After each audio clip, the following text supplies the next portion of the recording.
ఈ నెల 9 నుండి 11 వరకు యాదాద్రి లక్ష్మీ నరసింహస్వామి వారి జయంతి ఉత్సవాలు జరగనున్నాయి.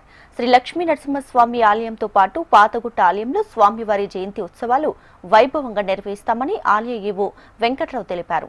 జయంతి ఉత్సవాలను ఈ నెల 9న స్వస్తి వాచనంతో ప్రారంభించనున్నారు. 10న నిత్య మూల మంత్రాలతో పాటు లక్ష పుష్పార్చన, 11న ఉదయం 7 గంటల నుండి మహాపూర్ణాహుతి సహస్ర కలశాభిషేకం నిర్వహిస్తారు. వేసవి సెలవులతో పాటు వరుస సెలవులు రావడంతో భక్తులు అధిక సంఖ్యలో వస్తారని, అందుకు తగ్గట్టు ఉత్సవ ఏర్పాట్లు చేస్తున్నామని ఈవో తెలిపారు.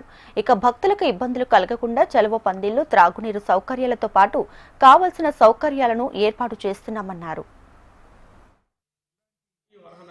నరసింహస్వామి వారి దేవస్థానం యాదగిరిగుట్టలో ఈ విశ్వసనామ సంవత్సర ఉత్తరాయణ వైశాఖ మాసం శుద్ధ ద్వాదశితో మొదలుకొని 9/5/2025 నుండి 11/5/2025 ఆదివారం వరకు 3 రోజుల పాటు శ్రీ స్వామివారి ప్రధానాలయం పాతగుట్ట మరియు యోగానంద లక్ష్మీ నరసింహస్వామి ఆలయాల్లో ఈ స్వామివారి యొక్క జయంతి ఉత్సవాలు అంగరంగ వైభవంగా జరపడానికి ఆల్రెడీ నిర్ణయించడం జరిగింది. ఇందులో 9వ తేదీ నాడు స్వస్తి వాచనము నుండి లక్ష కుంకుమార్చన వరకు జరుగుతాయి. అలాగే 10వ తేదీ నాడు నిత్య మూల మంత్ర వాహనాలతో పాటు లక్ష పుష్పార్చన జరుగుతుంది. 11వ తేదీ నాడు ఉదయం 7 గంటల నుండి 9 గంటల నుండి 9 గంటల వరకు మహాపూర్ణాహుతి తదితర సహస్ర కలశాభిషేకం మొదలైనవన్నీ జరుగుతాయి.